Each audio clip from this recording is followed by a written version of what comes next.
à 21, il est écrit, et il leur dit cette parabole. Les terres d'un homme riche avaient beaucoup rapporté. Et il raisonnait en lui-même, disant, que ferai-je, car je n'ai pas de place pour serrer ma récolte.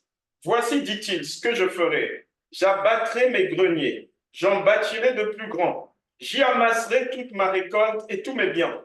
Et je dirai à mon âme, tu as beaucoup de biens en réserve pour plusieurs années. Repose-toi, mange, bois et réjouis-toi. Mais Dieu lui dit, insensé, cette nuit même ton âme te sera demandée. Et ce que tu as préparé, pour qui cela sera-t-il? Il en est ainsi de celui qui amasse des trésors pour lui-même et qui n'est pas riche pour Dieu. Amen. Amen. Alors, nous sommes sur la parabole du riche insensé. On va regarder les paraboles comme on fait d'habitude sous 4 angles. La révélation. Ensuite, on va voir la connaissance. Ensuite, on va voir la doctrine. Et ensuite, on va voir la prophétie dans cette parabole. Comme toutes les paraboles, ces paraboles nous parlent.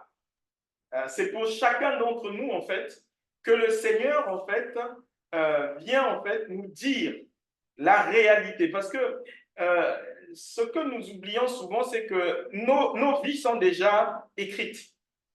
Ta vie est déjà écrite dans la Bible. Maintenant, c'est quand ça t'arrive et quel lien tu fais avec la parole. Parce que ça va arriver, comme le dit la parole. Et c'est pour ça que nous avons besoin de connaître la parole. Et vous savez, à chaque fois que nous consacrons du temps à Dieu, c'est une bénédiction. À chaque fois que tu prends du temps que tu vas consacrer au Seigneur, c'est une bénédiction parce que tu ne repars jamais comme tu es venu. Et c'est pour ça que l'ennemi empêche de consacrer du temps à Dieu. De telle façon que les bénédictions qui sont prévues pour toi, eh bien, tu ne vas pas les prendre. Ça, c'est la stratégie de l'ennemi. Parce que lui, derrière, veut récupérer ses bénédictions. C'est ce qu'on voit aussi dans le texte que nous venons de lire. Le temps que tu consacres à Dieu, quand tu pries avec tes enfants, quand tu lis ta Bible, quand tu pries avec les frères et sœurs, tu ne repars jamais comme tu es venu. Vous voyez, nous qui sommes des pères terrestres, quand l'enfant est obéissant, nous avons tendance à lui faire des cadeaux. Combien de fois plus le Seigneur? Et justement, l'ennemi ne veut pas en fait que nous récupérons les cadeaux qui nous sont destinés. D'où le fait qu'il nous empêche de consacrer du temps au Seigneur.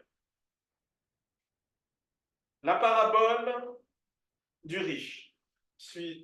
Essayez de suivre, mais il y aura des moments un peu perturbants. N'hésitez pas à me faire signe si je dois reprendre une explication. La première partie, c'est sur la révélation. Sur la révélation, le riche est là, il dit en lui-même, dans ses pensées, il a amassé assez de revenus. Il a amassé assez de revenus et il se trouve dans une situation en fait particulière. Dans cette situation particulière, il va dire dans le verset 18, « Voici, dit-il, ce que je ferai.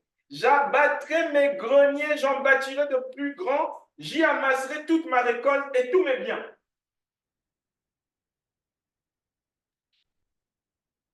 Le Seigneur va présenter cette parabole parce qu'en fait, vous savez, ici, on parle d'un riche, mais n'oubliez pas que Dieu est en train de parler, le Seigneur Jésus, qui est notre Dieu, est en train de parler à un auditoire qui est à la base juif. Donc, les Juifs savent que dit la loi par rapport aux biens, par rapport aux revenus qu'on a. Que doit-on faire des revenus qu'on a? Ils savent ce qui est écrit dans la loi. D'ailleurs, que dit la loi? Lévitique 27, verset 30. Il est dit ceci. Dans Lévitique 27, verset 30. Toute dîme de la terre, soit des récoltes de la terre, soit du fruit des arbres, appartient à l'Éternel et c'est une chose consacrée à l'Éternel. Ça veut dire quoi? Ça veut dire en fait que tout ce que nous récoltons, c'est une loi perpétuelle. Tout ce que nous récoltons, dans l'Ancien Testament, on parle de dîmes, on parle d'offrande. Dans la Nouvelle Alliance, on parle de libéralité. Mais tout ce que tu récoltes de tes mains appartient à l'Éternel. Remarquez le contraste. Le riche dit, j'ai amassé. Je vais faire des greniers plus grands pour mettre tout ce que j'ai amassé. La question qu'on se pose, c'est où est l'Éternel? Où est Dieu dans ce qu'il fait? Où est Dieu? J'ai amassé. Dieu n'a pas fait pour que j'amasse. Dieu n'a pas fait pour que mes affaires prospèrent. Et qu'est-ce que je fais? Je récolte et je vais faire des lieux plus grands pour mettre mes récoltes. Dieu n'apparaît pas. Dieu n'apparaît pas. Or, la révélation, c'est que nous ne devons pas oublier que tout ce que nous recevons de Dieu, nous sommes amenés à lui restituer ce que nous recevons. C'est la reconnaissance. C'est la loi de la semence. Je sais que tout ce que j'ai obtenu vient de Dieu. En retour, je vais lui redonner ce que j'ai obtenu. Une grand-mère disait à un petit garçon que prions parce que Dieu a donné à manger. Le petit garçon s'est levé et a dit à sa grand-mère, non, ce n'est pas Dieu qui a donné, c'est Carrefour. Vous comprenez que même le petit enfant, s'il ne fait pas attention, il va être dans une reconnaissance charnelle. On ne voit pas le spirituel. Or, ici, je vous rappelle que nous sommes en préparation pour l'enlèvement. Voilà le contexte dans lequel nous, Église, nous nous situons. Il y a deux issues à ta vie. Soit tu vas mourir, attendre l'enlèvement, ou soit tu vas vivre l'enlèvement. Mais est-ce que tu es prêt? Voilà le contexte dans lequel nous nous situons en fait aujourd'hui. Parce qu'on peut regarder le texte et on peut dire, mais oui, mais en ce temps-là, les Juifs, mais eux aussi, ils avaient la parole.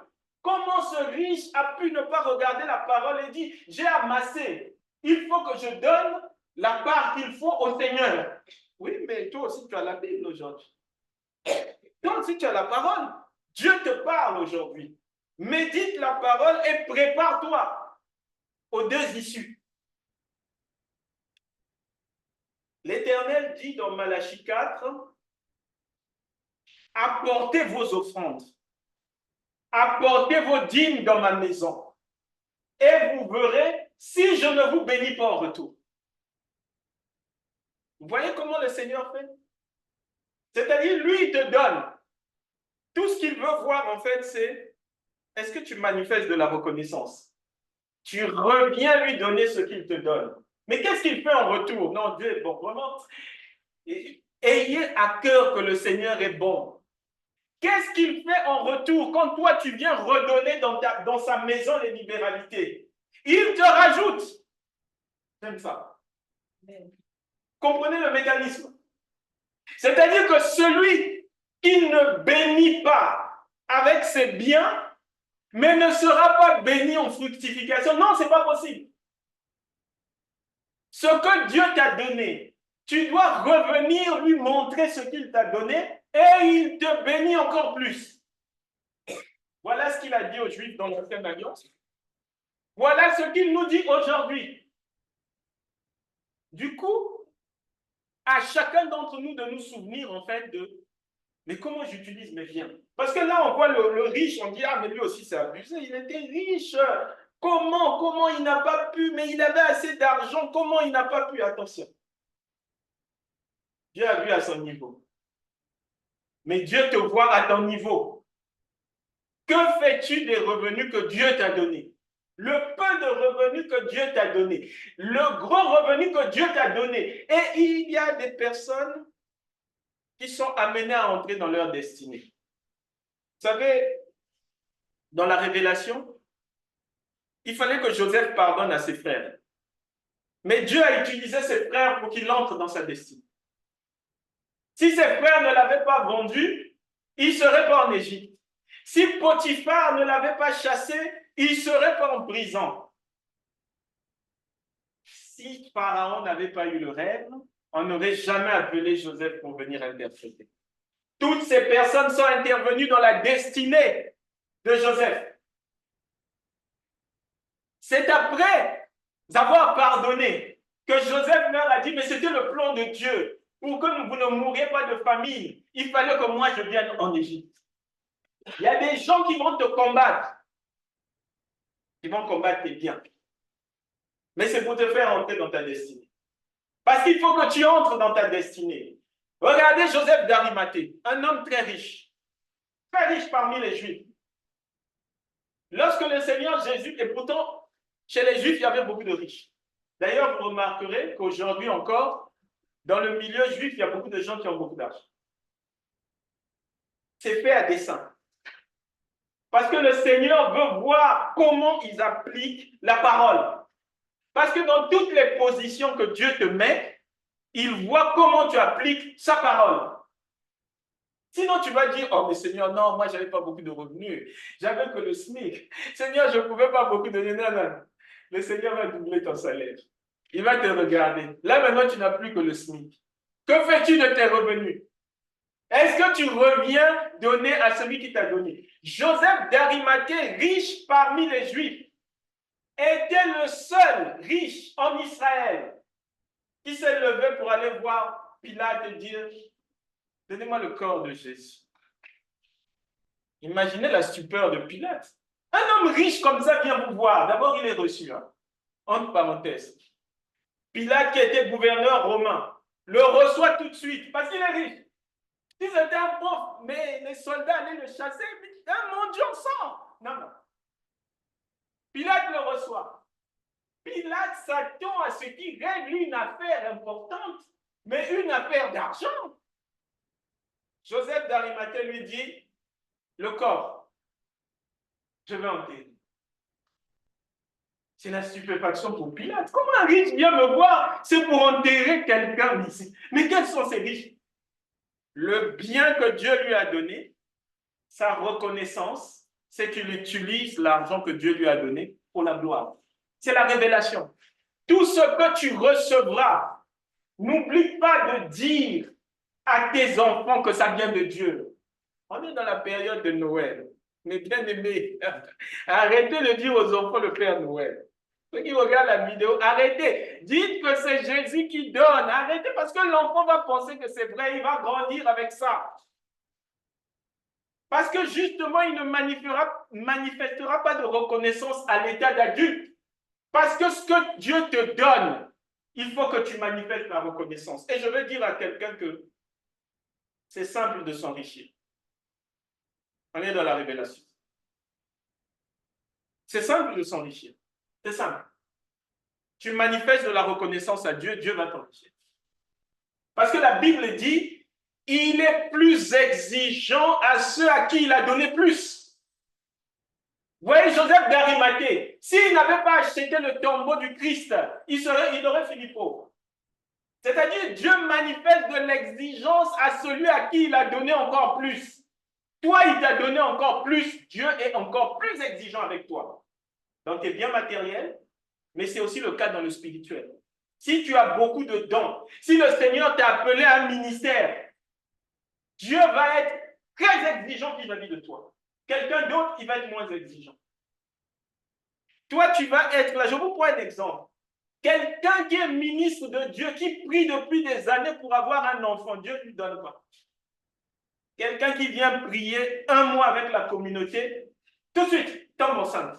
Tu es là, mais tu dis, mais Seigneur, mais la personne ne prie plus. Pourquoi tu lui as donné? Dieu fait grâce à qui il veut. Et il est exigeant beaucoup plus avec les gens à qui il a plus béni. Non, peut-être dans vos prières, vous allez dire, non, Seigneur, ne me bénis pas trop parce que tu vas être trop exigeant avec moi. Non, Seigneur, diminue les bénédictions. Parce que je connais ton exigence. Je sais que quand tu donnes, tu es exigeant. Dieu est exigeant avec les gens à qui il donne plus. Et c'est normal. C'est normal. texte nous emmène dans un autre aspect, la connaissance et la révélation. Donc, nous savons maintenant comment utiliser notre argent, puisque Dieu s'est révélé à nous. La parole et révélation. Le même texte nous emmène dans la connaissance. Dans la connaissance, dans le verset 20, Luc 12, verset 20, le Seigneur dit, il dit, mais Dieu lui dit, insensé, cette nuit même ton âme te sera demandée. Est-ce que tu as préparé? Pour qui cela sera-t-il? C'est-à-dire que l'humain fait ses projets. Ce sont des projets personnels. Moi, je vais faire comme ça. L'humain oublie le divin.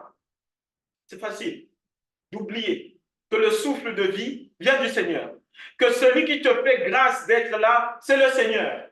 Et du coup, tu vas former tes projets sans intégrer Dieu dans les projets. Ça se produit souvent. On l'a tous fait. Dieu n'est pas dans ton projet. Mais tu oublies que celui qui a ta vie entre ses mains, c'est le Seigneur. Le riche, là, il y a une connaissance qu'il avait perdue. C'est que je peux faire des projets. Tu peux dire que mardi prochain, j'achèterai une voiture. Quelqu'un t'a dit que tu arriveras jusqu'à mardi prochain. Qui t'a dit ça? Qui t'a dit ça? L'illusion de l'humain consiste à penser que la mort ne concerne que les autres. Ah bon? C'est écrit dans quel... C'est la parole de Dieu? Comment ça, la mort ne concerne que les autres? Donc, toi, tu ne peux pas partir. C'est que les autres qui partent. Et c'est pour ça, d'ailleurs, lorsque vous lisez ce texte de Luc 12, vous voyez que le riche est surpris de mourir. Mais non, ça ne doit pas surprendre quelqu'un. Depuis tout petit, on t'a dit qu'on quitte cette terre. On ne reste pas tout le temps sur cette terre. Et ça peut se produire à n'importe quel moment. Et donc, le riche oublie cette connaissance du bien et du mal, de la mort et de la vie, notamment de la mort physique, parce qu'il entre dans ses projets. La connaissance, c'est que la Bible nous dit dans Habakkuk, verset 2, Habakkuk chapitre 2, à partir du verset 1, il est écrit, « J'étais à mon poste et je me tenais sur la tour, je veillais pour voir ce que l'Éternel me dirait et ce que je répliquerais après ma plainte. L'Éternel m'adressa la parole et il dit, écris la prophétie, grave-la sur des tables afin qu'on la lise couramment. Car c'est une prophétie dont le temps est déjà fixé. Elle marche vers son terme et elle n'en mentira pas. Si elle tarde, attends-la car elle s'accomplira. Elle s'accomplira certainement. Voici, mon âme s'est enflée, elle n'est pas droite en lui, mais le juste vivra par la foi. Pareil à celui qui est ivre et arrogant. L'orgueilleux ne demeure pas tranquille, il élargit sa bouche comme le séjour des morts. Il est insatiable comme la mort, il attire à lui toutes les nations, il assemble auprès de lui tous les peuples. Ne sera-t-il pas pour tous un sujet de sarcasme, de raillerie et d'énigme? On dira malheur à celui qui accumule ce qui n'est pas à lui. Jusqu'à quand malheur à celui qui augmente le fardeau de ses dettes? Tes créanciers ne se lèveront-ils pas soudain? Tes oppresseurs ne se réveilleront-ils pas et tu deviendras leur proie? Parce que tu as pillé beaucoup de nations, tout le reste des peuples te pillera. Car tu as répandu le sang des hommes, tu as commis des violences dans le pays contre la ville de tous ses habitants. Malheur à celui qui amasse pour sa maison des gains iniques afin de placer son nid dans un lieu élevé pour se garantir de la main du malheur. C'est l'opprobre de ta maison que tu as résolu en détruisant des peuples nombreux et c'est contre toi-même que tu as péché, car la pierre crie du milieu de la muraille et le bois qui lie la charpente lui répond. Malheur à celui qui bâtit une ville avec le sang, qui fonde une ville avec l'iniquité. Voici, quand l'Éternel des armées l'a résolu, les peuples travaillent pour le feu, les nations se fatiguent en vain, car la terre sera remplie de la connaissance de la gloire de l'Éternel, comme le fond de la mer par les eaux qui le couvrent. La terre sera remplie de la connaissance de l'Éternel et on ne peut pas gagner sa vie de façon malhonnête. C'est-à-dire, Vous ne pensez pas que la malhonnêteté consiste seulement à faire des mauvais contrats avec les autres, dans lesquels toi tu tires parti et en fait tu escroques les autres. Non, non, il n'y a pas que ça la malhonnêteté. Il n'y a pas que ça. Le texte nous explique ici, c'est malhonnête de ne pas donner à Dieu. Parce que c'est Dieu qui t'a donné. Vous comprenez de quelle malhonnêteté ici le riche est indexé. Le texte de Luc 12 ne dit pas que le riche a mal gagné son argent, c'est-à-dire qu'il a escroqué des gens pour avoir de l'argent. Mais le texte dit, lorsqu'il a eu plus d'argent, il a voulu avoir des greniers plus grands pour amasser son argent. Donc, qui a-t-il escroqué? Le Seigneur. Parce que ce que tu as appartient à Dieu. Alors, on aime ce texte. L'or et l'argent appartiennent au Seigneur. C'est vrai. Mais donc, ça veut dire que l'argent que tu as dans ta main appartient à Dieu. Quand on lit le texte, quand c'est pour notre avantage, nous les humains, nous sommes contents. Ah ouais. Le Seigneur, ouais. Mais quand c'est maintenant dans nos mains, c'est à toi d'agir. Ah là, non, Seigneur, attends. Ce mois-ci, attends. Le mois prochain. Je ferai ça le mois prochain. Non. Dieu te voit, l'or et l'argent l'appartiennent, et ce qu'il a mis entre tes mains lui appartiennent aussi. Donc la révélation, c'est que la connaissance, c'est que la connaissance de Dieu va se diffuser, et lorsque quelqu'un va obtenir des ressources, il sait qu'il y a Dieu dans ses ressources. Il sait qu'il ne doit pas ne pas être reconnaissant vis-à-vis de Dieu. Ce riche était insensé. Son âme lui a été redemandée. Son âme lui a été redemandée parce qu'il a agi comme un insensé. La troisième partie, c'est que, en fait, nous voyons dans Luc 12, 19, nous voyons quelque chose de particulier. Il dit, je dirai à mon âme, tu as beaucoup de biens en réserve pour plusieurs années, repose-toi, mange, bois et réjouis-toi. C'est une doctrine qu'il est en train de mettre ici. L'apôtre Paul a dit, si Dieu n'existe pas, mais alors là, mangeons et buvons, amusons-nous. Oh, ça c'est la doctrine du monde. J'ai l'argent, je me réjouis, je fais la fête. Je fais la fête. Et dans cette fête, Dieu n'est pas. Dieu n'apparaît pas. C'est l'une des doctrines du monde que l'ennemi a diffusée parce qu'aujourd'hui, vous voyez, si tu as l'argent déjà, il faut que tu apparaisses dans les réseaux sociaux. Quel est ce riche qui ne montre pas sa maison dans les réseaux sociaux? Il faut que tu montres ta dernière Mercedes dans les réseaux sociaux. Il faut que tu montres ta dernière Porsche dans les réseaux sociaux. Il faut que tu montres le lieu de tes vacances dans les réseaux sociaux. Cherchez l'erreur. Comment ça se fait que même des gens qui aujourd'hui se disent chrétiennes tombent dans le piège du diable avec cette fausse doctrine? Mangeons, buvons. Nous avons de l'argent. Mangeons, buvons. Montrons à tout le monde que nous avons de l'argent. Quelle est la finalité de cette doctrine? Toute doctrine qui ne place pas le Seigneur Jésus-Christ au centre est une doctrine qui vient du diable. C'est une doctrine d'idolâtrie. On veut être adulé en fait. Ça veut dire que moi, lorsque j'arrive dans tel pays, il faut qu'on sache que j'ai des millions d'euros, que les gens se mettent dans la rue pour m'acclamer. Je veux être adulé en tant que riche. Mais oui, c'est de l'idolâtrie. C'est de l'idolâtrie. La doctrine dans laquelle nous sommes, c'est Jésus-Christ qui est au centre. Il a dit à Josué, dans Josué 24, ne t'éloigne pas du livre de la loi. Et le Seigneur, vraiment, il est digne d'adoration parce que quand il te parle, il y a toujours une promesse qui suit. Pourquoi? Pour que tes plans réussissent.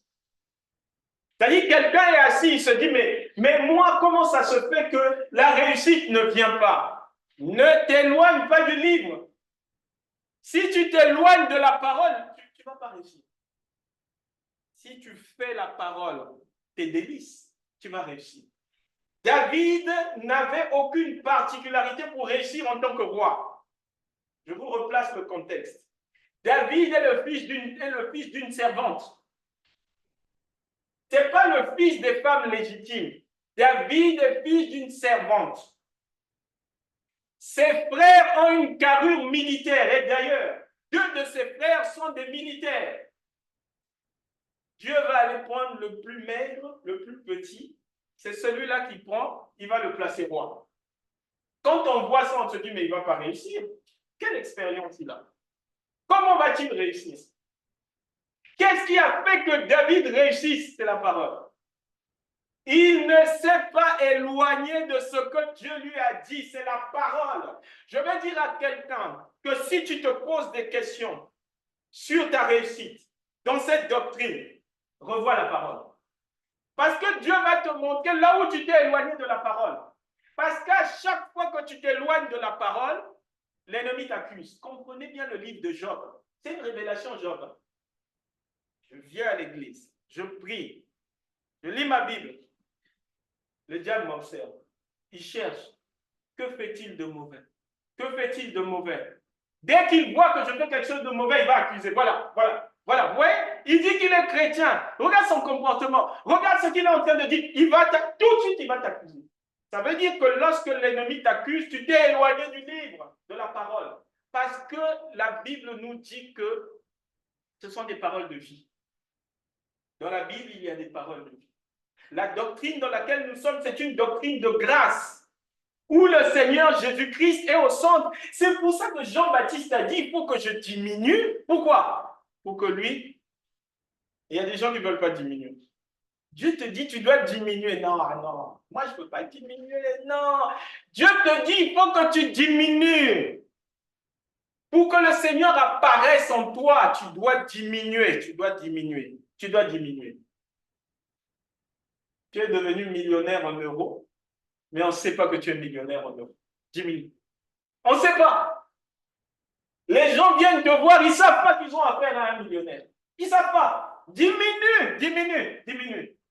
Pour que Dieu soit élevé dans ta vie. Mais si tu montes, la place du Seigneur n'y est plus. C'est toi qu'on voit. Et que fait l'ennemi lorsque tu es visible? Il tire. Toutes ces personnes qui mettent souvent leurs photos dans les réseaux sociaux, posez-vous la question quelques années plus tard, qu'est-ce qu'ils deviennent? Il y en a beaucoup qui vivent des tragédies. Beaucoup qui se suicident. Parce que l'ennemi les a atteints. Psaume 62, au chef des chants, d'après Jéduthun, psaume de David. Oui, c'est en Dieu que mon âme se confie. De lui vient mon salut. Oui, c'est lui qui est mon rocher, mon salut, ma haute retraite. Je ne chancellerai guère. Jusqu'à quand vous jeterez-vous sur un homme? Chercherez-vous tous à l'abattre, comme une muraille qui penche, comme une clôture qu'on renverse? Ils conspirent pour le précipiter de son poste élevé. Ils prennent plaisir au mensonge. Ils bénissent de leur bouche et ils maudissent dans leur cœur. Oui, mon âme, confie-toi en Dieu, car de lui vient mon espérance. Oui, c'est lui qui est mon rocher, mon salut, ma haute retraite, je ne chancellerai pas. Sur Dieu repose mon salut et ma gloire, le rocher de ma force, mon refuge et mon Dieu. En tout temps, peuple, confiez-vous en Dieu. Répandez vos cœurs en sa présence. Dieu est notre refuge. Oui, vanité, les fils de l'homme, mensonge, les fils de l'homme. Dans une balance, ils monteront tous ensemble, plus légers qu'un souffle. Ne vous confiez pas dans la violence et ne mettez pas un vain espoir dans la rapine. Quand les richesses s'accroissent, n'y attachez pas votre cœur. Le roi David disait déjà, quand les richesses s'accroissent, n'attache pas ton cœur, parce que la Bible dit, là où sera ton trésor, sera ton cœur. Mais si ton trésor, c'est l'argent, mais c'est là où il y a ton cœur. Si dans cet évangile, ton trésor, c'est le Seigneur Jésus, c'est là où sera ton cœur. C'est là, ce n'est pas ton compte où il y aura ton cœur. C'est là où il y a le Seigneur. Donc, là où il y a sa parole, c'est là où sera ton cœur. Dans cette doctrine, vous voyez, même dans le psaume, on nous dit, il ne faut pas maudire. Il faut toujours bénir. Ça nous est rappelé dans Romains 8, dans Romains 12. Dans cette doctrine, même si quelqu'un t'a fait de mauvaises choses, il faut toujours bénir. Il ne faut jamais maudire. Ça, c'est la doctrine du Seigneur Jésus-Christ, parce que la justice appartient à Dieu. Nous, en tant qu'humains, d'autant plus dans la nouvelle alliance, jamais nous devons maudire. À un niveau de spiritualité élevé. Parce que quand tu maudis, tu es en train de faire alliance avec le diable. Parce que le diable est celui qui généralise la malédiction. Je veux dire à quelqu'un qu'en Jésus-Christ, nous sommes une nouvelle création. 2 Corinthiens 5. L'ancienne nature est passée. Nous devenons une nouvelle nature. En Jésus-Christ. Les condamnations sont passées. Les malédictions sont passées. Ce qui existe dans la famille, toutes ces choses sont passées en Jésus-Christ. Mais notre difficulté, c'est d'y croire.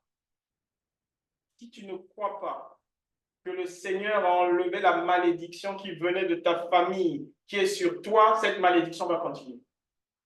Mais si tu crois que le Seigneur a enlevé cette malédiction sur toi, cette malédiction va s'arrêter. Tout est question de foi.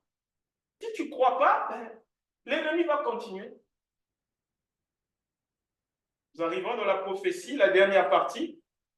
Mais n'oubliez pas que je vais dire à quelqu'un quelque chose de particulier. C'est que le Seigneur a écrasé la tête du serpent. Comprenez bien ce mouvement. Si vous prenez un serpent, vous écrasez sa tête.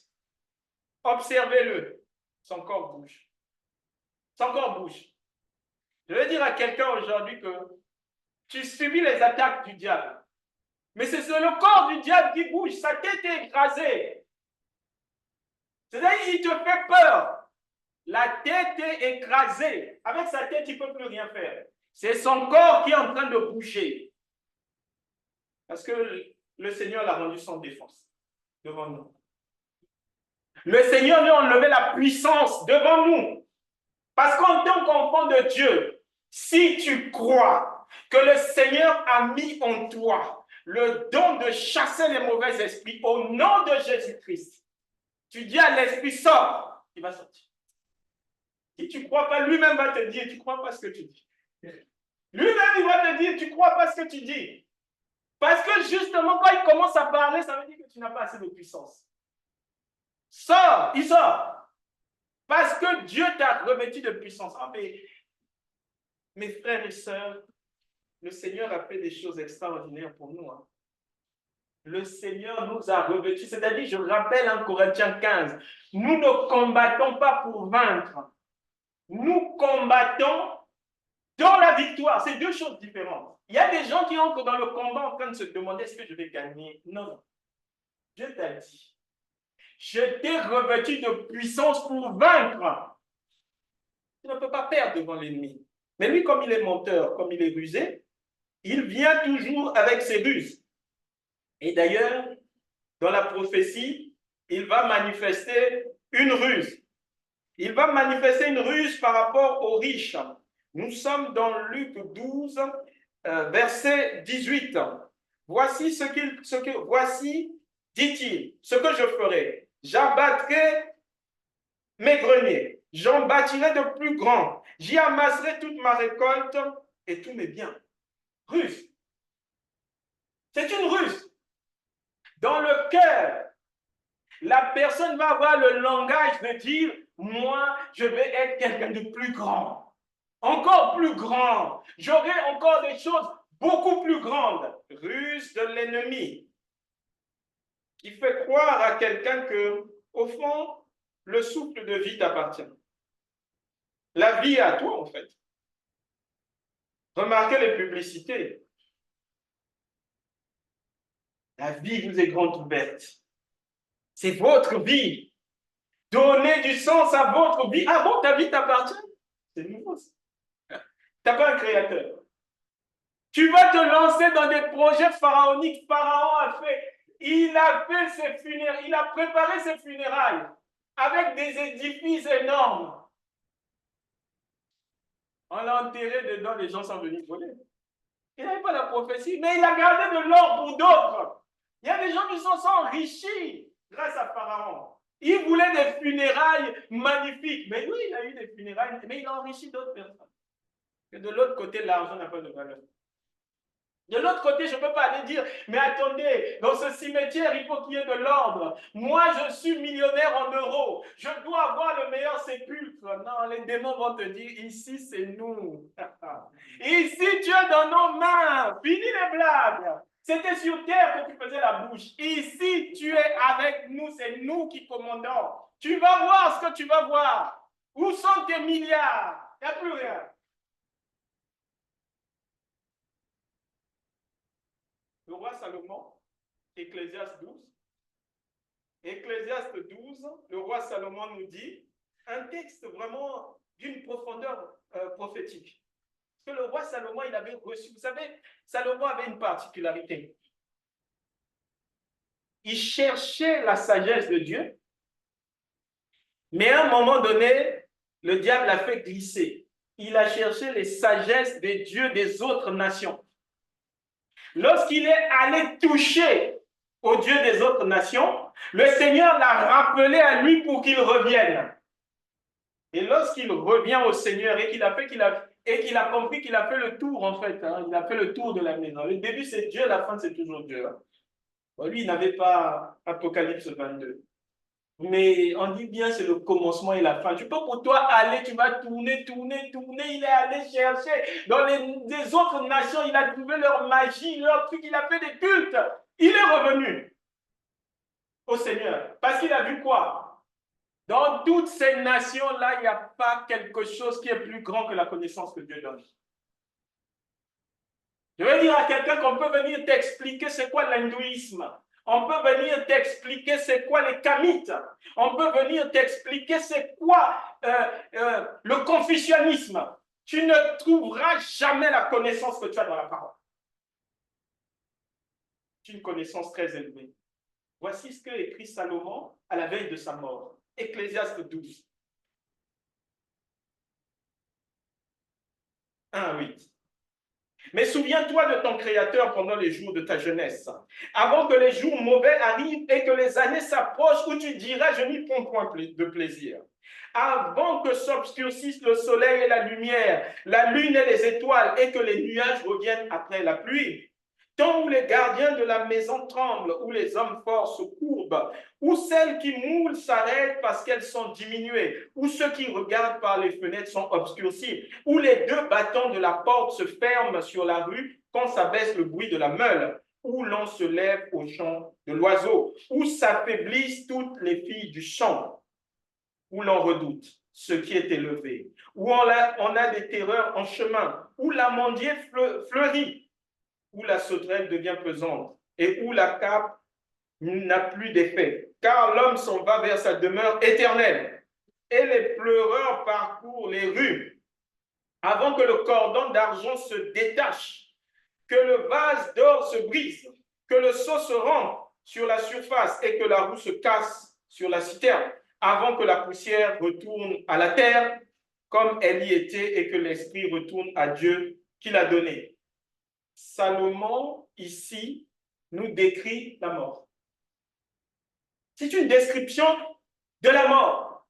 Parce que le fil d'argent dont il est question de bien se rompre, c'est le fil qui va lier notre esprit à notre corps et à notre âme. La mort, c'est quand ce fil-là se coupe. C'est-à-dire que dans ce corps, il n'y a plus de vie.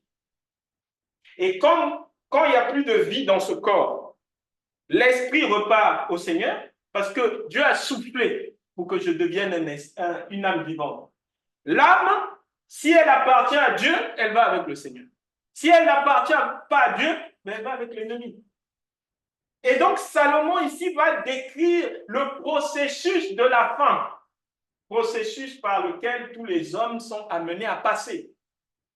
Parce qu'il faut que je dise à quelqu'un que même quand il y aura l'enlèvement, parce que l'enlèvement peut se produire à tout moment. Vous l'avez compris, la mort aussi peut se produire à tout moment. Vous voyez le parallèle? L'enlèvement peut se produire à tout moment. Mais la mort aussi peut se produire à tout moment. Mais la différence, c'est que dans l'enlèvement, le corps va mourir en un instant. Il meurt, mais il est changé. En un instant, il meurt, mais il est changé. Encore glorieux. Donc, il ne retourne pas à la poussière. Ici, il dit bien avant que la poussière retourne à la terre. Mais lorsqu'on meurt, ce corps-là, il va retourner à la poussière. Le plus important, c'est l'âme qui est à l'intérieur. Et le Seigneur nous emmène à des dimensions totalement particulières parce que vous voyez, il y a quelqu'un... Ah, j'aime ces choses. Moi, ma conversion est partie de la mort. À 15 ans, ma question essentielle, c'était qu'est-ce qui se passe quand on meurt? Qu'est-ce qui se passe quand on meurt? Je ne posais que ces questions-là à mes parents, aux pasteurs, les gens que je rencontrais. Qu'est-ce qui se passe quand on meurt? Qui a la réponse de ce qui se passe quand on meurt? Mais vous voyez, l'ennemi est mauvais. Pourquoi? Parce qu'il va introduire un esprit de suicide. Tu veux savoir? Meurs. Voilà la parole que j'ai entendue. Tu veux savoir? Meurs.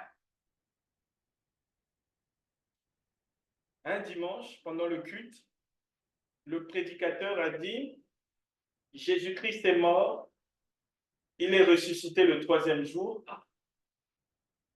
J'ai arrêté de penser à ce à quoi je pensais. J'ai commencé à l'écouter attentivement. J'ai réalisé. Pourtant, j'allais à l'église depuis tout petit.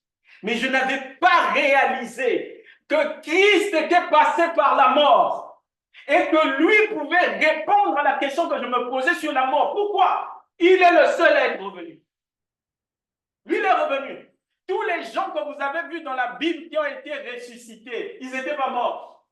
D'ailleurs, quand le Seigneur va voir la jeune fille qui, avec les pleureuses, vous savez en Israël, quand quelqu'un meurt, quand la famille ne pleure pas bien, on paye des gens pour pleurer.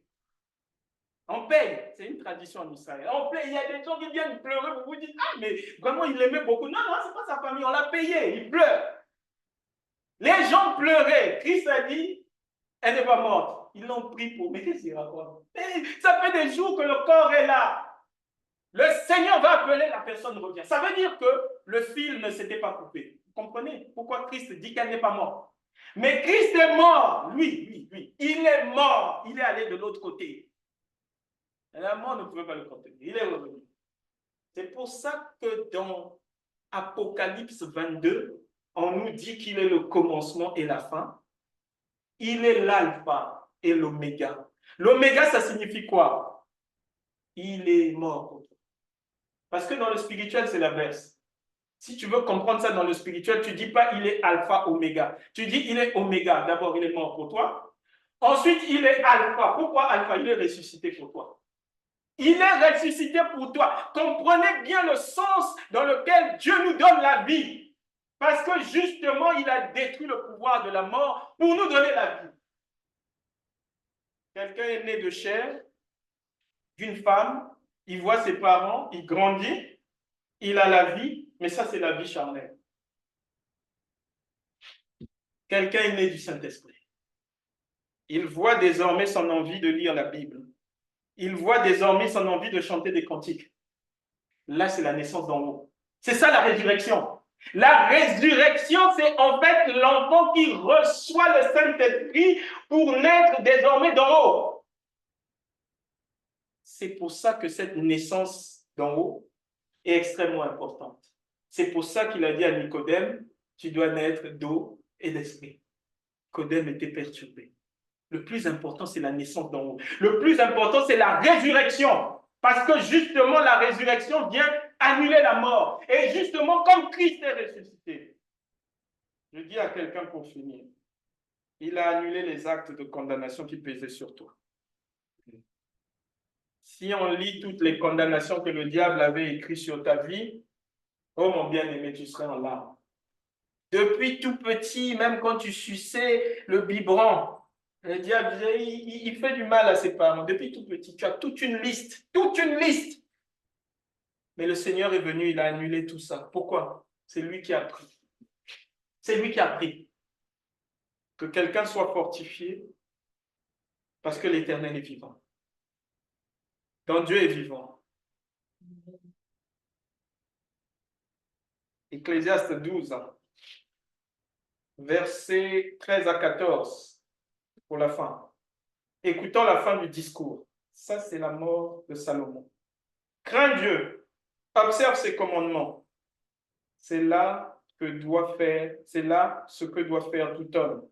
Car Dieu amènera toute œuvre en jugement au sujet de tout ce qui est caché, soit bien, soit mal. Que le Seigneur vous bénisse. Amen. Que le Seigneur vous bénisse. Amen. Que le Seigneur vous bénisse. Amen. Il est ressuscité. Il est ressuscité. Alléluia. Que le Seigneur vous bénisse. C'est la fin. Réveillez-vous. C'est la fin.